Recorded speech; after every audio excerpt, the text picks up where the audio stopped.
Hello, dear viewers and learners. Welcome to another of my online English class in my YouTube channel. You too can learn English channel. I hope you are well and having nice times. Today in this class, I'm going to solve a board question on right forms of verbs, and the question has been taken from Joshua Board 2019. So, good students, I hope you are ready to enjoy the class with me till the end so that you can understand the rules and regulations of how you will make right forms of verbs or answer the question in your examination hall. So good students, let's go to the question. তোমরা যখনই second paper কোশ্চেনটি open করো দেখো যে তোমাদের 5 নম্বর যে কোশ্চেনটি থাকে সেটাই হচ্ছে রাইট ফর্মস অফ ভার্বস নিয়ে। যখন তোমরা কোশ্চেনটি পড়বে তোমরা এভাবে পাবে, read the text and fill in the gaps with the correct forms of verbs as per subject and context. অর্থাৎ যে প্যাসেজটি বা টেক্সটটি তোমাদের দেওয়া হয়েছে সেই প্যাসেজ এর যে সেন্টেন্স রয়েছে সেই সেন্টেন্সের সাবজেক্ট এবং প্যাসেজটির যে কনটেক্সচুয়াল মিনিং সেই অনুসারে তার টেন্স এবং ভয়েস অনুসরণ করে তোমাকে ব্র্যাকেটের ভিতরে যে ভার্বগুলো দেওয়া হয়েছে সেগুলোর সঠিক ফর্মটি লিখে গ্যাপ পূরণ করতে হবে। আশা করি তোমরা এই বিষয়ে অভ্যস্ত আছো এবং আমি যেহেতু প্রতিনিয়ত আপাতত ধারাবাহিকভাবে শুধু রাইট ফর্ম ভার্বস এর নিয়মগুলো দিচ্ছি, আশা করি তোমরা প্রতিনিয়ত ক্লাসগুলো করলে রাইট ফর্ম ভার্বস এর যে কোন কোন বিষয়গুলো গুরুত্বপূর্ণ সেগুলো তোমাদের নলেজে চলে আসবে এবং সহজেই যে কোনো রাইট ফর্ম অফ ভার্ব তোমরা ইজিলি করতে পারবে। এমনকি পরীক্ষাতে হয়তো এই পুরো কোশ্চেনটা কমনও তোমাদের পড়ে যেতে পারে। সো ডিয়ার স্টুডেন্টস, আশা করি তোমরা খাতা কলম নিয়ে রেডি আছো এবং আমি যে নিয়মগুলো বলবো এবং যেভাবে আমি সমাধানগুলো করব তোমরা অবশ্যই সেটা ফলো করবে। So you are welcome to enjoy the class till the end so that you can understand fully what rules have been used here. Okay? তা প্রথমে আমাদের কি করতে হবে, কনটেক্সটটা বোঝার জন্য পুরো প্যাসেজটিকে একবার পড়তে হবে।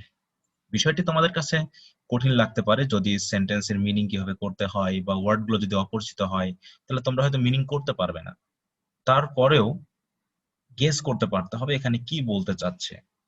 ঠিক আছে, যদিও ভার্বগুলোকে সঠিকভাবে দেওয়া নেই, তোমাকে সঠিক করতে হবে, কিন্তু বোঝার চেষ্টা করতে হবে আসলে যে প্যাসেজটি তোমাকে কি বলতে চাচ্ছে এবং সেই অনুসারে তোমাকে বুঝে নিতে হবে যে প্যাসেজটি কোন টেন্সে আছে, সে কি পাস্টে আছে, প্রেজেন্টে আছে, নাকি ফিউচারে আছে, নাকি মিক্সড আছে। হ্যাঁ, সেই বিষয়টা বুঝে উঠতে পারলে কিন্তু আরো সহজ হয়ে যাবে। হ্যাঁ, আর এই টেন্স বোঝার জন্য সবচেয়ে জরুরি বিষয় হলো তোমাকে সেন্টেন্সের মিনিং করতে পারা। হ্যাঁ, এটা ছাড়া কিন্তু শুধু কিছু কিছু ওয়ার্ডের উপর ভিত্তি করে টেন্স বোঝা সম্ভব নয়।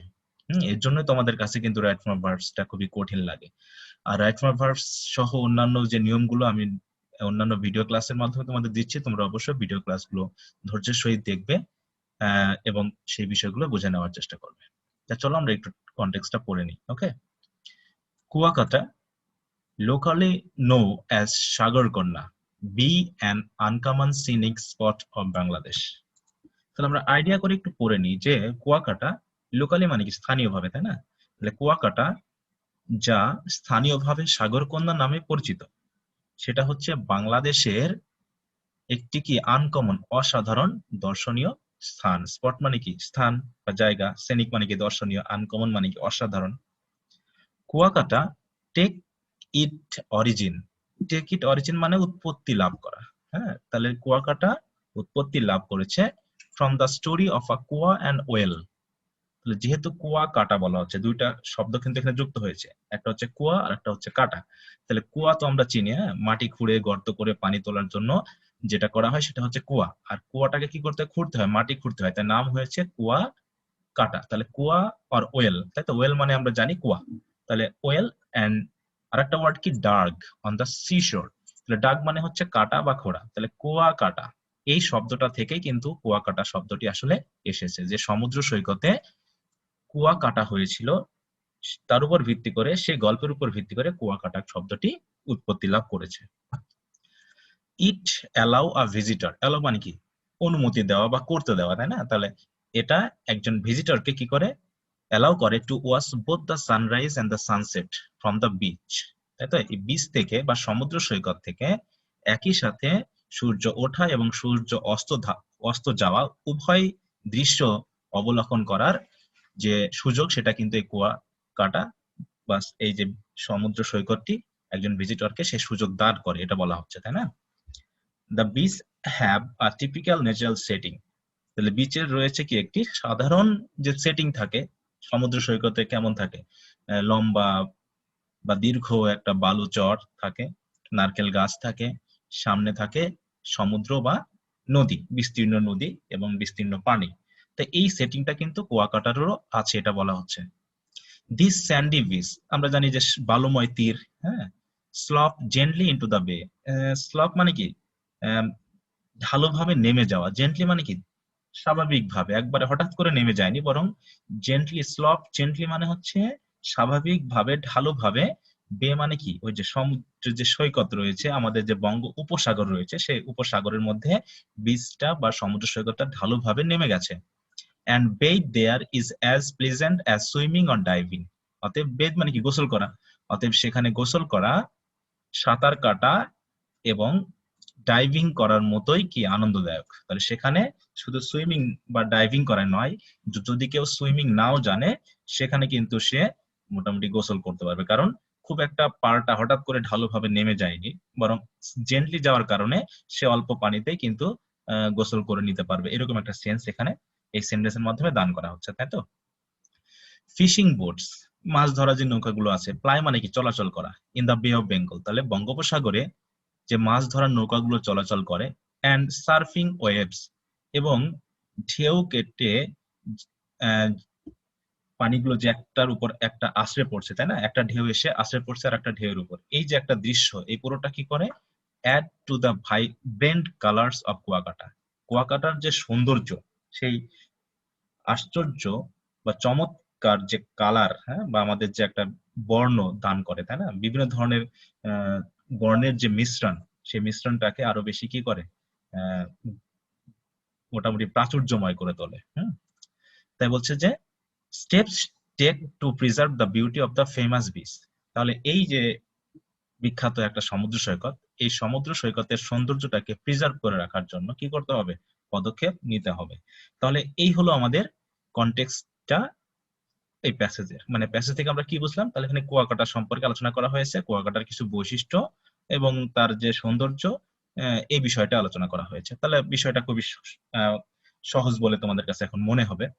এখন আমাদের কাজ হলো আমরা যে মিনিং গুলো আনলাম, সেই মিনিং এর আদলে কোন টেন্স হতে পারে এবং ভার্বটিকে আমরা কোন রূপে বসাবো। এখানে কয়েকটা বিষয় আমি একটু তোমাদেরকে বলতে চাচ্ছি। ভার্ব প্রধানত যখনই আমরা রাইট করতে যাব, কারেক্ট করতে যাব, তখন আমাদের বেশ কিছু বিষয় খেয়াল করতে হবে। প্রথমে আমাদের কাজটি হবে ভার্বটি ফাইনাইট নাকি নন ফাইনাইট, এইটা কিন্তু ধরতে পারতে হবে, এটা একটা বিষয়। দ্বিতীয়ত হলো এর যদি ফাইনাইট হয়, ফাইনাইট হলে পরবর্তী যেটা আসছে সেটা হচ্ছে টেন্স, টেন্সের পরে যেটা আসছে সেটা হচ্ছে ভয়েস, এই বিষয়গুলো খেয়াল করতে হবে, ঠিক আছে তো? আর যদি নন ফাইনাইট হয়, তাহলে নন ফাইনাইট হলে আমাদের যে বিষয়গুলো ধরতে হবে সেটা হলো এটা কি ইনফিনিটিভ নাকি জিরান্ড নাকি past participle or present participle, তাই না?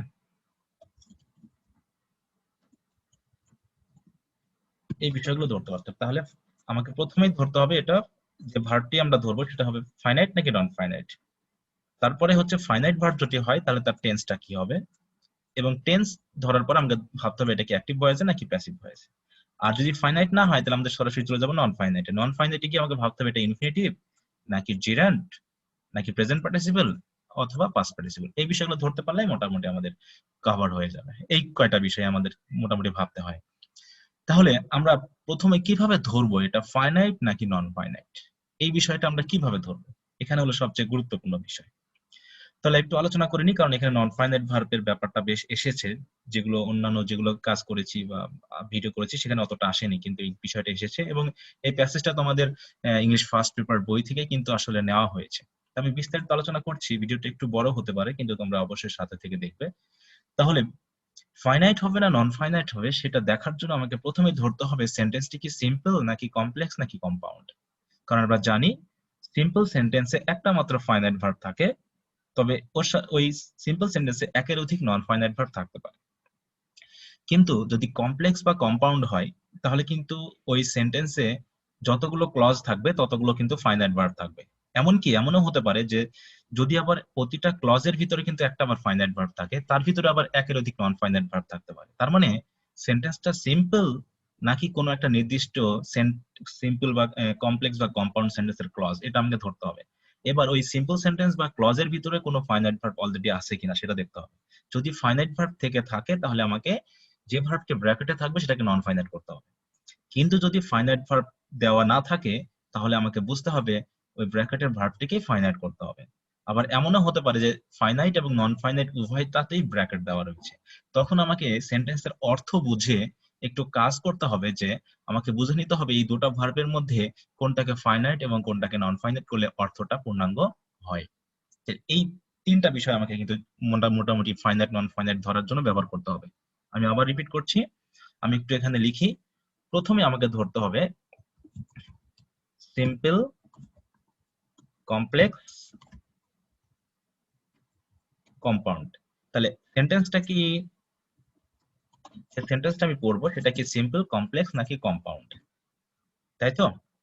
তারপরে সেটা সিম্পল হোক, কমপ্লেক্স হোক অথবা কম্পাউন্ড হোক, আমাকে করতে হবে কি সিম্পল অথবা ক্লজ, মানে কমপ্লেক্সের অথবা কম্পাউন্ডের যে ক্লজ থাকবে সেখানে আমাকে দেখতে হবে যে কয়টি ভার্ব রয়েছে, তাই তো? হ্যাঁ, কয়টি ভার্ব রয়েছে। সিম্পল বা যদি কমপ্লেক্স বা কম্পাউন্ড সেন্টেন্সের ক্লজ হয় তাহলে সেখানে কয়টি ভার্ব রয়েছে সেটা খুঁজে বার করতে হবে। বার করার পর আমাকে ভাবতে হবে যে ওই ভার্বটির সাথে যদি একটাই ভার্ব হয়, মানে ওই সেন্টেন্সে যদি একটাই ভার্ব থাকে বা ক্লজ যদি একটাই ভার্ব থাকে এবং ওটাতেই যদি ব্র্যাকেট থাকে তাহলে ওকে আমার ফাইনাইট করতে হবে। কিন্তু যদি দুইটা ভার্ব থাকে তাহলে আমাকে দেখতে হবে যে অলরেডি যেটা ব্র্যাকেট আছে সেটা কি নন ফাইনাইট করতে হবে কিনা।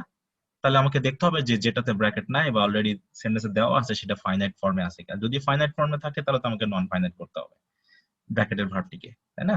আর যদি মনে হয় যে না ব্র্যাকেটের ভার্বটিতে নন ফাইনাইট দেওয়া আছে অলরেডি, কিন্তু যেটা ফাইনাইট করতে হবে সেটাই ব্র্যাকেট দেওয়া রয়েছে, তাহলে আমাকে ওই জায়গায় ফাইনাইট করতে হবে। এই বিষয়গুলো কিন্তু আমাকে খেয়াল করতে হবে, ঠিক আছে? তাহলে আমরা একটু যে কথাটুকু বললাম সেটা দিয়ে আমরা একটু কাজটা করার চেষ্টা করি। তাহলে দেখো এখান থেকে এই পর্যন্ত এটি হলো একটি সেন্টেন্স। এখন আমাকে জানতে হবে সেন্টেন্সটি সিম্পল নাকি কমপ্লেক্স। দেখো কমপ্লেক্স হতে হলে আমাকে এর ভিতরে মোটামুটি কোনো একটা কনজাংশন বার করতে হবে অথবা রিলেটিভ প্রোনাউন থাকতে হবে। আমি একটু দেখে নিই। Kuakata locally known as সাগরকন্যা be an uncommon seeing spot of Bangladesh. অতএব এখানে কিন্তু কোনো কনজাংশন নেই, তাই না? যেহেতু কোনো কনজাংশন নেই এবং এমন কোনো সেন্স বোঝাচ্ছে না যা দিয়ে আমি বুঝবো এটা কমপ্লেক্স, অথবা এটা একটি সিম্পল সেন্টেন্স। কিন্তু দেখো সিম্পল সেন্টেন্সের মধ্যে আমার অলরেডি দুইটা ভার্ব দিয়ে রাখছে, একটা হচ্ছে নো, একটা হচ্ছে বি। এখন আমাকে ভাবতে হবে যেটা যে দুটা ভার্ব দেওয়া রয়েছে এই দুটা ভার্বের মধ্যে কোনটা ফাইনাইট হতে পারে এবং কোনটা নন ফাইনাইট হতে পারে। এখানে সবচেয়ে বড় বিষয় হলো এখানে কিন্তু একটা কমা দিয়ে দিয়েছে, অর্থাৎ কুয়াকাটার পরে একটা কমা আছে, তার মানে নো ভার্বের যে বর্তমানে সাবজেক্ট সেটা কিন্তু নেই। আমরা জানি নন ফাইনাইট ভার্বের কখনো সাবজেক্ট থাকে না, তাহলে এটা এই সংকেতটা কিন্তু আমাদের বলে দিচ্ছে যে নো নো ভার্বটাকে আমার নন ফাইনাইট করতে হবে, ঠিক আছে? তার মানে পরবর্তী অংশটাকে আমাকে ফাইনাইট করতে হবে কারণ এখানে আর কোনো ভার্ব নেই। তার মানে সেন্টেন্সটা সিম্পল সেন্টেন্স এবং এখানে দুটো ভার্ব রয়েছে, এর ভিতরে একটাকে ফাইনাইট করতে হবে একটাকে নন ফাইনাইট করতে হবে, এবং একটা নির্দেশনা আমাকে বলে দিচ্ছে যে কোনটা ফাইনাইট হবে আর কোনটা নন ফাইনাইট হবে। তাহলে আমি বুঝে নিলাম যে এর ভিতরে এই বি ভার্বটাকে ফাইনাইট করতে হবে। এখন ফাইনাইট যে আমি যখনই বুঝলাম তখন টেন্সটা বুঝতে হবে, যেটা কোন টেন্স হবে। বি মানে তো am, is, are, was, were, তাই না? এটা তাহলে Kuakata an uncommon seeing spot of Bangladesh, তাহলে বাংলাদেশের একটা অসাধারণ দর্শনীয় জায়গা, তার মানে এটা একটা সাধারণ কথা, তাই না? অতএব এই জাতীয় কথাগুলো প্রধানত প্রেজেন্ট টেন্সে হয়ে থাকে। এটা এমন না যে পাস্ট টেন্সে ছিল, এখন আর সিনিক স্পট নয়। তাহলে এটাকে আমরা যেহেতু প্রেজেন্ট টেন্সে করব, তাহলে আমরা পেলাম এম ইজ আর। এখন এম ইজ আর এর মধ্যে কোনটা বসাবো? তাহলে এই বি ভার্বের সাবজেক্ট কে, তাহলে বি ভার্বের সাবজেক্টটাকে আমরা কাকে নিয়ে কথা বলছি? কুয়াকাটা। অতএব কুয়াকাটা তো সিঙ্গুলার, তো আমরা বুঝে নিলাম এখানে আমাদের বি ভার্বে এম ইজ আর এর মধ্যে ইজ হবে। তাহলে এই হলো আমাদের এখানকার বি ভার্ব ইজ হয়ে। এখন তাহলে আমরা পেয়ে গেলাম যে Kuakata is an uncommon scenic spot of Bangladesh. এখন লোকালি নো অ্যাজ সাগরকন্যা, নো মানে পরিচিত বা জানা, নো মানে জানা, তাহলে নো মানে জানা, তাহলে জানা কাজটি এখানে কে করছে? এখানে কিন্তু উল্লেখ নেই, কিন্তু আমরা এখানে কাকে জানা হয় বোঝাচ্ছে? কুয়াকাটাকে। তাহলে কুয়াকাটাকে আমরা কি বলে জানি? অ্যাজ সাগরকন্যা। তার মানে এখানে মোটামুটি এই নো ভার্বের সাবজেক্ট কিন্তু বর্তমানে যে আছে সে কিন্তু এর এজেন্ট নয়। আমি কিন্তু সাবজেক্ট এবং এজেন্টটাকে বারবারই একটু ভিন্নভাবে দেখার চেষ্টা করি। যে কাজটি পারফর্ম করে সে হয় এজেন্ট, আর সাবজেক্ট হচ্ছে ওই ভার্বের সাবজেক্ট অবস্থানে যে বসে সে হচ্ছে সাবজেক্ট। অতএব সাবজেক্ট এবং এজেন্ট কিন্তু একই জিনিস নয়। পারফর্মার কখনো কখনো সাবজেক্ট অপশনে নাও বসতে পারে, ঠিক আছে? তো তাহলে নো মানে জানা, এই জানা কাজটি যারা করে তাদের কিন্তু উল্লেখ এখানে নাই। এখানে জানা কাজটি কারা করে? পিপলদেরকে বোঝানো হচ্ছে, তার মানে এটা একটি প্যাসিভ ফর্মে রয়েছে। আর যেহেতু এটা নন ফাইনাইট, তাহলে নন ফাইনাইট প্যাসিভ করতে হলে আমাকে কি করতে হবে? বি ভার্ব ছাড়া মূল ভার্বের পাস্ট পার্টিসিপল টুকু শুধু বসাতে হবে। বি ভার্ব ছাড়া মূল ভার্বের পাস্ট পার্টিসিপল টুকু শুধু বসালেই হচ্ছে। তাহলে নো এর পাস্ট পার্টিসিপল কি? নন। তো দেখো কুয়াকাটা লোকালি নন, নন মানে কি? পরিচিত বা জানা। তাহলে কুয়াকাটা যা সাগরকন্যা নামে পরিচিত স্থানীয়ভাবে, সেটা হচ্ছে কি? বাংলাদেশের একটি অসাধারণ দর্শনীয় স্থান। তাহলে আশা করি তোমরা বুঝতে পেরেছো যে আমি এখানে কেন নন করলাম আর এখানে কেন ইজ হলো, ঠিক আছে? এরপর চলে আসি, Kuakata take its origin from the story of a kua or well dug on the sea shore. তাহলে এটা আবার আমরা দেখবো সিম্পল না কমপ্লেক্স সেন্টেন্স। তাহলে Kuakata take its origin from the story of a kua or well dug on the sea shore. এখানে কিন্তু finite verb বলে কিছু নাই, তাহলে আমাকে এটাকে ফাইনাইট ভার্ব করতে হবে, কারণ এটা একটা সিম্পল সেন্টেন্স। কারণ এখানে কোনো কনজাংশন নাই বা এরকম কোনো রিলেটিভ প্রোনাউন নেই যা দ্বারা আমরা বুঝবো এটা কমপ্লেক্স বা কম্পাউন্ড। তাহলে টেক মানে গ্রহণ করা, টেক ইট অরিজিন মানে উৎপত্তি লাভ করেছে। কে উৎপত্তি লাভ করেছে? কুয়াকাটা। তাহলে এটা কোন টেন্সে হবে? এটা আমরা অবশ্যই বুঝবো, হয় প্রেজেন্ট ইনডেফিনিট টেন্সে করতে হবে, না প্রেজেন্ট পারফেক্ট টেন্সে করতে হবে। টেন্স বোঝাবে ভয়েস, এটা কি অ্যাক্টিভ না প্যাসিভ? আমি তখন সাবজেক্টের দিকে তাকাবো, কে কে গ্রহণ করেছে, তার নামটা কুয়াকাটা নিজে, তাই তো? তার মানে এটা অ্যাক্টিভ, তার মানে এটা প্রেজেন্ট ইনডেফিনিট অথবা প্রেজেন্ট পারফেক্ট টেন্সের অ্যাক্টিভে কাজটা করব। তাহলে আমরা জেনারেলি এই জাতীয় কথাগুলো প্রেজেন্ট ইনডেফিনিট টেন্সে বসাই। তাহলে প্রেজেন্ট ইনডেফিনিট যখন করব তখন আমরা দেখব যে subject third person singular number, তাই এর সাথে কি করতে হবে? এস অথবা এস লাগাতে হবে। তাহলে আমরা জানি টেক এর সাথে অলরেডি ই আছে, তাই আমরা এস বসালে হয়ে যাচ্ছে। তাহলে কি দিব? টেক্স। তাহলে কুয়াকাটা টেক্স ইট অরিজিন, তাহলে এইটুকু হলো আমার রাইট ফর্ম অফ ভার্বস টেকের। তাহলে Kuakata takes it origin from the story of a kua or well dug on the seashore. আমরা যদি মনে করি তাহলে এখানে আমরা বলতে পারি হ্যাজ টেকেন, এটা কিন্তু আমরা ব্যবহার করতে পারি কারণ অলরেডি গ্রহণ করেছে সেই অর্থে। তাহলে হ্যাজ টেকেন ইটস অরিজিন, যখন আমরা একটা লিখলেই চলবে এখানে। তাহলে গেল। এরপর পরবর্তী সেন্টেন্সটা দেখবো, এটা সিম্পল না complex. It allow a visitor to watch, to watch হচ্ছে দেখা, এটা কিন্তু একটা ভার্ব, কিন্তু অলরেডি সে নন ফাইনাইট হয়ে আছে, ইনফিনিটিভ। দেখো অলরেডি কিন্তু ইনফিনিটিভ হয়ে আছে, তার মানে আমাকে নন ফাইনাইট আর খুঁজতে হচ্ছে না। Both from the sunrise and the sunset from the beach, আর কোনো ভার্ব কিন্তু নেই, তার মানে এই ভার্বটাকে আমার ফাইনাইট করতে হবে কারণ এটা একটি সিম্পল সেন্টেন্স। হ্যাঁ, এই বোথ এন্ড যদিও যুক্ত করা হয়েছে এখানে, কিন্তু এটা দ্বারা কম্পাউন্ড সেন্টেন্স বোঝাচ্ছে না, কারণ এরপরে কিন্তু আর কোনো আমাদের ভার্ব নেই, ভার্ব রয়েছে একটাই, ঠিক আছে? তাহলে এখন দেখবো এটা কোন টেন্সে আসবে, যেহেতু আমরা ফাইনাইট করবো। ফাইনাইট করলে আমাদের টেন্সের কথা আসবে, আর নন ফাইনাইট করলে তখন আমরা ভাববো এটা প্রেজেন্ট পার্টিসিপল, পাস্ট পার্টিসিপল নাকি ইনফিনিটিভ এটা করবো। তাহলে অ্যালাউ মানে মোটামুটি সুযোগ করে দেওয়া, অনুমতি দেওয়া ইত্যাদি। তার মানে অ্যালাউটা কে করে? ইট। এখন এটা সবসময় যে ভিজিটরই যায় না কেন তাকে এই দুটো দৃশ্য দেখার একটা সুযোগ দান করে, তাহলে এটা সবসময় ঘটে। অথবা এটা প্রেজেন্ট ইনডেফিনিট টেন্স এবং এটা অ্যাক্টিভ না প্যাসিভ? কে অ্যালাউ করে? ইট বা কুয়াকাটা। তার মানে এটা সাবজেক্ট অ্যাক্টিভ, কারণ সাবজেক্টেই এই অ্যালাউ ভার্বের এজেন্টটা রয়েছে। তাই তো, যে এজেন্ট বা যে পারফর্মার বা যে কর্তা সে কিন্তু সাবজেক্ট অবস্থানেই রয়েছে।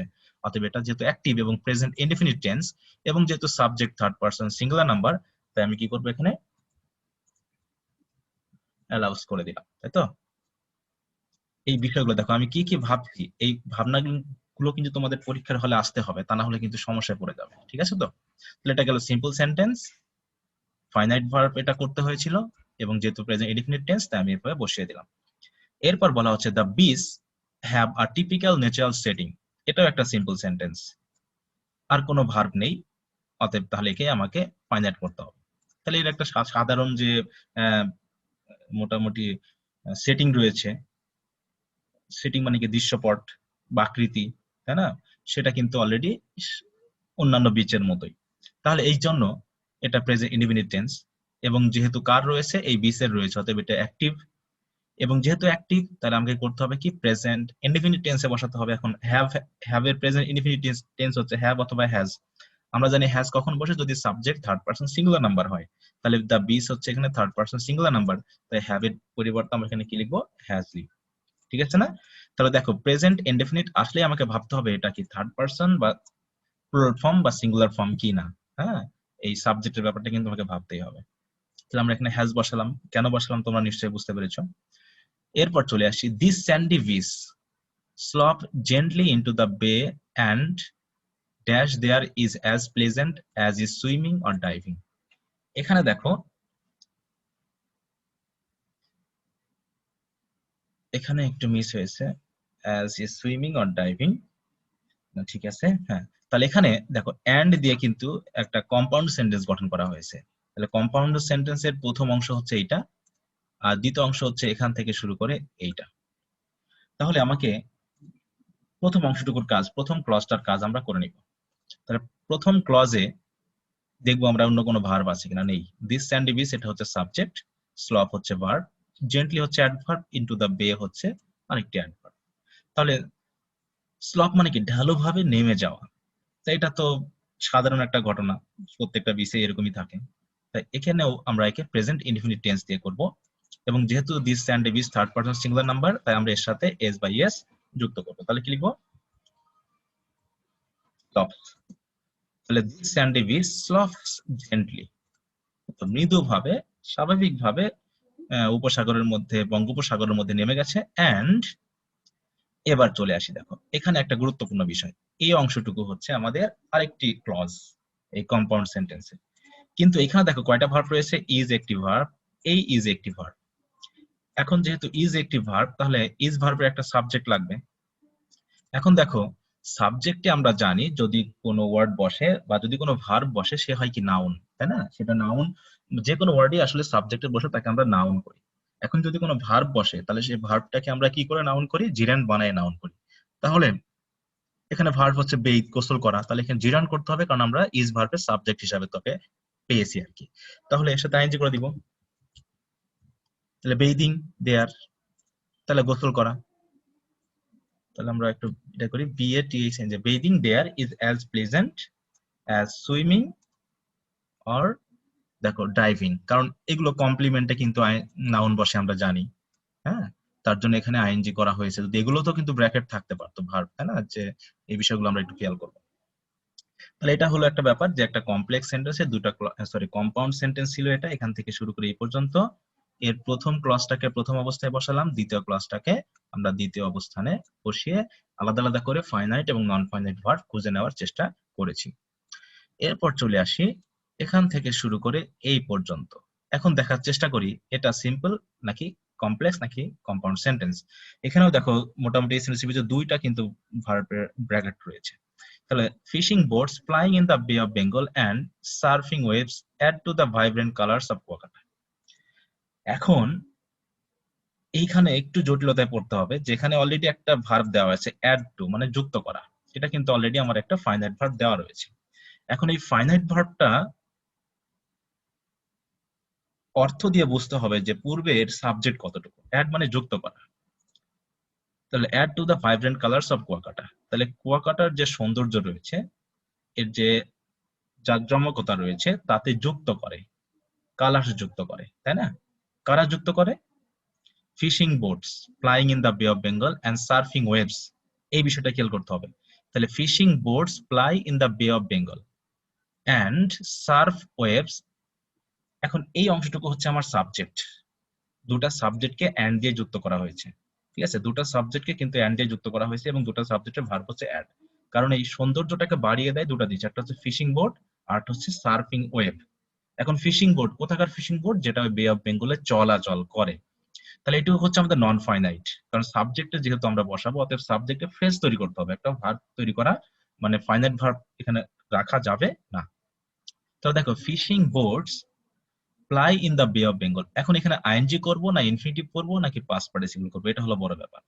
একটা জিনিস বলি, যদি কখনো কোনো নন ফাইনাইট ভার্ব এখানে ব্যবহার করে থাকি এবং যদি মনে হয় যে নন ফাইনাইট ভার্বটির সাবজেক্ট হচ্ছে পূর্বের এই নাউন বা নাউন ফ্রেজ বা প্রোনাউন, তখন তার সাথে আমরা জিরান করে দিব। ঠিক আছে, তো কি বললাম আবারও, যে যদি কোনো নন ফাইনাইট ভার্ব কোনো নাউনের পরে বসে এবং ওই নাউনটাই যদি ওই নন ফাইনাইট ভার্বের সাবজেক্ট হয়ে যায় বা এজেন্ট হয়ে যায়, কারণ চলাচল কারা করে, এই বোর্ড গুলো, অতএব তখন আমরা করবো কি এদের সাথে আইএনজি করে দিব, ফ্লাইং মানে চলাচল করা, ঠিক আছে। তো তাহলে এইটুকু হচ্ছে আমাদের জিরান্ড, কারণ এই ফিশিং বোটস দের অবস্থান বোঝাচ্ছে। ফিশিং বোটস কোন ফিশিং বোটস গুলোকে বোঝাচ্ছে, flying in the bay of Bengal, যেগুলো বে অফ বেঙ্গলে চলাচল করে। তাহলে ফিশিং বোটস হচ্ছে সাবজেক্ট, আর একটা সাবজেক্ট হচ্ছে ওয়েভ, ঢেউ। কোন জাতীয় ওয়েভ, যেগুলো সবসময় কি করে, সার্ভ করে, একটার উপর আর একটার উপর কি আছড়ে পড়ে, হ্যাঁ, চলাচল করে। তার মানে এখানে যে ভার্বটি বসাচ্ছে সে কিন্তু পরবর্তী নাউনকে মডিফাই করছে এবং তার চলমান অবস্থা নির্দেশ করছে। আমি আগে বলেছি যদি কোনো ভার্ব কোনো নাউনের পূর্বে বসে তাকে প্রি মডিফাই করে এবং তার চলমান অবস্থা নির্দেশ করে, তখন আমরা কিন্তু তার প্রেজেন্ট পার্টিসিপল করবো, মানে তার সাথে আইএনজি করব। তাহলে সার্ফের সাথে আমরা কি করব, সার্ফিং। সার্ফিং মানে কি, এই যে চলাচল করা, তাই তো, একটার পর একটা আশ্রে পড়া যে ঢেউ, তাহলে এই দুটা জিনিস কিন্তু কুয়াকাটার সৌন্দর্যকে বাড়িয়ে দিচ্ছে। তাহলে কি হলো, fishing boats flying in the bay of Bengal and surfing waves. তাহলে একদিকে হচ্ছে সার্ফিং ওয়েভস আর একটা হচ্ছে ফিশিং বোটস, এই দুটাই হচ্ছে মোটামুটি এই অ্যাডভার্বের সাবজেক্ট। আর flying in the bay of Bengal এইটা হচ্ছে এই ফিশিং বোটস এর পোস্ট মডিফায়ার হিসেবে, এটা হচ্ছে একটি প্রেজেন্ট পার্টিসিপল ফ্রেজ। আর সার্ফিংটা হচ্ছে প্রেজেন্ট পার্টিসিপল যা ওয়েভকে পোস্ট প্রি মডিফাই করেছে। তাহলে ফ্লাইংটা পোস্ট মডিফাই করেছে আর সার্ফিংটা কিন্তু প্রি মডিফাই করেছে কাকে, ওয়েভকে। তাহলে এইভাবে কিন্তু মোটামুটি এইখান থেকে শুরু করি পুরোটা কিন্তু একটা সিম্পল সেন্টেন্স, যদিও এখানে এন্ড রয়েছে, কিন্তু এই এন্ড কিন্তু আসলে কম্পাউন্ড সেন্টেন্সের কাজ এখানে করেনি, বরং দুটা নাউনকে যুক্ত করেছে, ঠিক আছে, তো দিয়ে একটা সিম্পল সেন্টেন্স গঠন করার চেষ্টা করেছে। কারণ কম্পাউন্ড হতে হলে কিন্তু আলাদা ফাইনাইট ভার্ব থাকতে হবে, তাই না, আলাদা আলাদা ক্লজ থাকতে হবে, কিন্তু আসলে এখানে কোনো আলাদা ক্লজ নেই। এরপর আসি, steps dash take to preserve the beauty of the famous beach. তাহলে এই বিখ্যাত সমুদ্র সৈকতের সৌন্দর্যটাকে প্রিজার্ভ করে রাখার জন্য কি করতে হবে, স্টেপস পদক্ষেপ নিতে হবে। এখন দেখো টেক মানে নেওয়া, তাহলে টেক মানে নেওয়া, এখানে একটা জিনিস আমরা খেয়াল করব, এই সেন্টেন্সটা কিন্তু একটি সিম্পল সেন্টেন্স, কারণ এখানে অলরেডি একটি টু প্রিজার্ভ যে ভার্বটি দেওয়া আছে এটা একটি নন ফাইনাইট ভার্ব দেওয়া রয়েছে, হ্যাঁ, ইনফিনিটিভ। তাহলে এখানে আমাকে ফাইনাইট করতে হবে, তাহলে ফাইনাইট করলাম, সেটা ঠিক আছে। তাহলে ফাইনাইট করতে আমরা বুঝবো টেন্সটা কি, তাহলে নিতে হবে, পদক্ষেপ নিতে হবে। তাহলে এটা কি আসলে কোনো টেন্স বোঝাচ্ছে না বিশেষ একটা অর্থ নিয়ে আসছে, যা যা দিয়ে আমাদের উচিত বা আবশ্যকতা এমন কিছু বোঝাচ্ছে, যা টেন্স ছাড়াও অন্য কোনো মডেল ভার্ব নিয়ে এসে আমাকে ভার্বটা কারেক্ট করতে হতে পারে। তাহলে হ্যাঁ, আমরা বুঝলাম যে এখানে উচিত কিছু একটা বোঝাচ্ছে, যে আমাদের সৌন্দর্য, এই সমুদ্র সৈকতের সৌন্দর্যটাকে রক্ষা করার জন্য পদক্ষেপ নেওয়া উচিত বা পদক্ষেপ নিতে হবে। তাহলে এরকম কিছু আমরা যুক্ত করতে পারি। তাহলে আমরা এখানে মনে করলাম যে শুড লাগালাম, তাই তো, শুড অথবা মাস্ট আমরা যুক্ত করলাম। এখন এরপর পরবর্তী ভাবতে হচ্ছে, টেন্স ভাবার পর ভাবলাম ভয়েস, এটা কি অ্যাক্টিভ না প্যাসিভ। এখন টেক মানে নেওয়া, কারা নিবে, কর্তৃপক্ষ নিবে, মানুষেরা নিবে, কিন্তু তাদের এই যে এজেন্টটা মানে যারা কাজটা করবে তাদের কিন্তু এখানে উল্লেখ নেই। যেহেতু উল্লেখ নেই, তার মানে সাবজেক্ট হচ্ছে এখানে যে স্টেপস নামক যে সাবজেক্ট গুলো দেওয়া হয়েছে, এই সাবজেক্টটা আসলে প্যাসিভ। আর সাবজেক্ট যেহেতু প্যাসিভ, আমাকে ভার্বটাকেও প্যাসিভ করে বসাতে হবে। এখন প্যাসিভ করার শর্ত কি, আমাকে একটা অতিরিক্ত বি ভার্ব আনতে হবে এবং মূল ভার্ব পাস্ট পার্টিসিপল করতে হবে, তাহলে এটা হলো প্যাসিভ। তাহলে শুড অথবা মাস্ট বি টেকেন, তাহলে steps should or must be taken to preserve the beauty of the famous beach. তাহলে দেখো এই হলো ব্যাপার। তাহলে আমরা ফাইনাইট এবং নন ফাইনাইটের ব্যাপারটা নিয়ে আসছি।